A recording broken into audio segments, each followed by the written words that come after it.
Halo Malaysia, selamat pagi, salam sejahtera Malaysia. Malaysia kita punya, cintai Malaysiaku, kita jaga kita. Sebelum kita mulakan berita hangat pada hari ini, untuk anda yang baru pertama kali, silalah untuk sudi tekan butang subscribe, like dan share. Sila juga tinggalkan komen anda kerana setiap komen anda amatlah dihargai. Berita hangat hari ini daripada channel ini, Denyut nadi suara rakyat bergema terus-menerus di dalam channel ini. Setiap hari kita membawakan berita-berita terbaru yang pastinya dinantikan oleh seluruh rakyat Malaysia. Kita akan mulakan berita kita. 1, 2, 3. Berita mula sekarang. Salam sejahtera Malaysia, selamat petang. Berita terkini yang pastinya menggemparkan dan dinantikan oleh seluruh rakyat Malaysia. Kes bunuh Altan Tuya. Keputusan saman RM 100 juta tangguh 19 Oktober 30 Ogos 2022. Berita penuh. Mahkamah Tinggi Shah Alam hari ini menangguhkan keputusan kes saman 100 juta ringgit Malaysia yang difailkan oleh keluarga model Mongolia Altan Tuya Saribu berhubung kematian wanita itu pada 19 Oktober ini. Hakim Datuk Wazir Alam Maidin Merah menetapkan tarikh baru itu atas permohonan keluarga berkenaan sebagai plaintiff. Peguam bela plaintiff Sanjit Kaur Dio ketika dihubungi BH telah mengesahkan mengenai perkara itu. Katanya, ya betul, keputusan kes saman ditangguhkan kerana hujahan bertulis lewat dimasukkan dan diberikan kepada mahkamah. Ia disebabkan seorang peguam kami dan anak saya disahkan positif COVID-19 beberapa minggu lalu, katanya. Pada 20 Mei lalu, Mahkamah Tinggi telah menetapkan hari ini untuk keputusan kes saman berkenaan selepas saksi plaintiff dan defendant selesai memberi keterangan. Bapa mendiang Dr. Sharibu Setev, ibunya Altan Tesetegseg Sanja serta dua anak lelaki Altan Tuya, Mugun Sagai Bayar Jargal dan Altan Sagai Muntakulga memfailkan tuntutan saman pada 4 Jun 2007 yang lalu. Keluarga itu mendakwa kematian model berkenaan pada 2006 menyebabkan mereka mengalami trauma mental dan psikologi selain melayakkan mereka diberi pampasan serta mendapat ganti rugi teladan dan teruk. Mereka menamakan dua bekas anggota unit tindakan khas UTK, Chief Inspector Azila Hadri dan Korporal Sirul Azhar Umar, penganalisis politik Abdul Razak Baginda dan kerajaan sebagai defendant. Bagaimanapun, nama Altan Sagai Munkatulga kemudian dikeluarkan daripada senarai plaintiff apabila dia meninggal dunia pada 2017. Mahkamah menetapkan 20 Jun lalu untuk plaintiff memfailkan hujahan dan 20 Julai lalu bagi defendant menjawab hujahan itu serta 4 Ogos lalu untuk kedua-dua pihak memfailkan hujahan balas. Seramai 26 saksi plaintiff termasuk bapa serta anak sulung Altan Tuya memberi keterangan dalam perbicaraan yang bermula pada 2019. Defendant pula ialah itu kerajaan telah mengemukakan 3 saksi iaitu 3 saksi dan Abdul Razak memilih untuk tidak memberi keterangan bagi menjawab tuntutan saman berkenaan. Sekian berita, salam sejahtera Malaysia. Kita jumpa lagi. Bye-bye.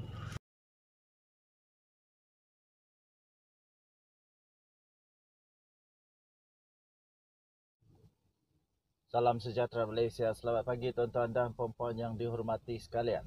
Denyut nadi suara rakyat terus bergema di channel ini. Okey, tuan-tuan dan puan-puan yang dihormati sekalian. Ada perkara yang betul-betul saya hairan. Betul-betul saya terkejut, tak faham. Saya betul tidak dapat hadam sampai sekarang saya masih belum faham. Iaitu perkara pertama yang memang sekarang ini sudah diterbitkan merata-rata tempat dan viral. Pertama, Zahid Gesa, PRU segera. Sejak dari dahulu lagi saya tak faham kenapa Zahid mahu sangat pilihan raya umum disegerakan. Dan selalu alasan yang dikata ialah daripada akar umbi UMNO yang mahu. Akar umbi UMNO yang mahu pilihan raya untuk disegerakan. Tetapi pada masa yang sama, Perdana Menteri Malaysia Datuk Seri Ismail Sabri Yaakob kata tunggu. Dia kata tunggu. Pertama, kedua dia kata kita tengok dulu, boleh menang, okey kita bubar. Kalau dah tak boleh, kalau belum pasti untuk boleh menang atau tidak, kenapa nak bubar? Kata Perdana Menteri kita Ismail Sabri Yaakob. Jadi yang menghairankan, yang sampai sekarang saya masih belum faham, kenapa Zahid Hamidi mahu sangat. Dan menurut dia kata kalau PRU diadakan segera, tidak dapat diadakan segera. Kalau PRU diadakan tahun depan, BN UMNO boleh kalah teruk. Apa yang boleh menyebabkan UMNO BN kalah teruk? Kalau tahun depan baru PRU. Itu yang buat saya hairan dan tertanya-tanya. Apa sebenarnya sebab? Saya hairan juga. Kedua, yang membuat saya hairan sampai sekarang berfikir, kenapa pengampunan diraja buat Najib Razak mau disegerakan? Mau dicepat sangat. Yang paling saya hairan, 1 hari selepas Najib Razak masuk penjara, sudah ada memorandum dibuat. Belum pun siap, belum panas lagi pun katil Najib Razak di penjara, sudah ada memorandum. Sedangkan yang dia lakukan itu adalah jenayah kelas atasan, jenayah yang patut tidak dilakukan. Jadi pengamal-pengamal undang-undang, peguam-peguam di Malaysia pun hairan juga. Kenapa mau cepat sangat? Sedangkan baru sehari. Lagi pula tuan-tuan dan puan-puan yang dihormati sekalian, Datuk Seri Najib Tun Razak masih menghadapi banyak lagi kes. Ada sekurang-kurangnya 4 lagi kes mahkamah yang mana Datuk Seri Najib Tun Razak sekarang ini masih hadapi. Dan semuanya pun dia masih lagi ada risiko untuk masuk penjara. Jadi, kalau ini dapat diampuni, kalau kes SRC International dapat diampuni, tetapi Datuk Seri Najib Tun Razak tetap masuk penjara kerana kes-kes yang lain seperti 1MDB dan perbendaharaan negara. Kenapa? Perlu minta lagi buat memo lagi kah? Perlu buat memo lagi kah? Saya fikir, Seri Paduka Baginda yang di Pertuan Agong, saya percaya Baginda yang di Pertuan Agong, Seri Paduka Baginda, adalah orang yang amat bijak. Tak payah disuruh-suruh lah. Tak payah digesa-gesa. Tak payah nak dipujuk-pujuk. Kalau Baginda yang di Pertuan Agong dapati bahawa Najib Razak perlu diampuni, tak payah dipujuk-pujuk. Pasti Baginda akan membuat keputusan yang terbaik. Jadi tuan-tuan dan puan-puan yang dihormati sekalian, apapun hak bagi Zahid dan UMNO lah untuk segerakan, untuk gesah PRU segera. Dan untuk minta pengampunan diraja buat Najib Razak. Saya hanya cuba mau bertanya saja bagi kamu yang bijak pandai, kenapa Zahid mahu sangat PRU segera dan kenapa mahu pengampunan diraja yang segera untuk Najib Razak, sedangkan banyak lagi kes. Presiden UMNO Ahmad Zahid Hamidi terus menggesa supaya pilihan raya umum diadakan segera dan menyokong kempen pengampunan diraja untuk bekas Perdana Menteri Najib Razak. Menurut Zahid, desakan UMNO supaya pilihan raya umum diadakan merupakan keputusan yang dibuat oleh seluruh kepimpinan parti dan tidak diputuskan secara bersendirian olehnya untuk menyelamatkan dirinya daripada kes mahkamahnya. Itu kata Zahid Hamidi. Tapi menurut penganalisis politik terutamanya yang bersifat neutral, tidak menyokong mana-mana pihak, mereka melihat salah satu penyebab ya memang untuk cuba menyelamatkan dirilah, tapi saya pun tidak pastilah. Desakan supaya pilihan raya diadakan bukan isu yang baru. Ia bukan soal kita gilakan kuasa, kata Zahid Hamidi.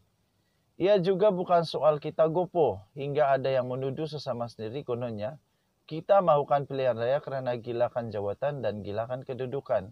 Katanya ketika berucap pada Majlis Taklimat Khas Presiden UMNO di WTC di Kuala Lumpur pada hari ini. Katanya, kita konsisten menuntut pilihan raya diadakan kerana kita menghormati mandat rakyat. Salah lah. Kalau mandat rakyat, ini memang sudah salah. Mandat rakyat menyatakan bahawa Pakatan Harapan telah menang. Tetapi yang bukan mandat rakyat adalah langkah-langkah Sheraton lah, menarik diri lah. Itu yang bukan mandat rakyat. Zahid kena ingat, Muhyiddin Yassin naik sebagai Perdana Menteri setelah Pakatan Harapan kalah. Tetapi Muhyiddin Yassin terpaksa letak jawatan pun bukan kerana mandat rakyat. Itu kerana tindakan Zaid Hamidi, Najib Razak dan ramai lagi orang yang telah MP yang telah menarik sokongan daripada Perdana Menteri Muhyiddin Yassin. Jadi lebih baik jangan cakap ini menghormati mandat rakyat ini. Saya rasa geli pula dengar menghormati mandat rakyat ni. Tak payahlah nak sebut-sebut mandat rakyat. Ini bukan mandat rakyat lagi. Ini dah jadi politik kuasa. Katanya kita mahu sebuah kerajaan yang mempunyai keabsahan mandat dan bukannya melalui percaturan politik. Betul, yang ini betul. Yang sekarang ini yang terjadi ini percaturan politik lah, Cik. Zahid berucap di hadapan ribuan ahli UMNO bagi menjelaskan kepada ahli parti berhubung pemenjaraan Najib Razak. Zahid berkata, UMNO telah menggesa pilihan raya umum diadakan sejak kejatuhan pentadbiran Pakatan Harapan pada Februari 2020 susulan langkah Sheraton. Ketika kerajaan PH terbubar, semua daripada kita tiada yang terkecuali senada mahukan pilihan raya diadakan. Kita perlu memulangkan semula mandat rakyat. Saya fikir bukan semua, bukan tiada yang terkecuali. Ada juga ahli parlimen, menteri-menteri dalam UMNO yang tak senada dengan Zaid Hamidi rasanya.